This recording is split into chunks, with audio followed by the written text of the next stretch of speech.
এক গ্রামে গরিব ছেলে করিম থাকত।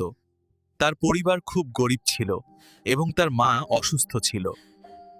সে জানতো এটা ভুল, কিন্তু দুঃখ তাকে বাধ্য করেছিল। এই করিম, এই করিম, তুই এত রাতে এখানে কি করছিস? চুরি করছিলি তাই না? আমার মা অসুস্থ, আমরা খিদে থেকে মরতে বসেছি। চুরি নয়, পরিশ্রমী সমাধান। এই নাও, তুমি আজ খুব ভালো কাজ করেছো।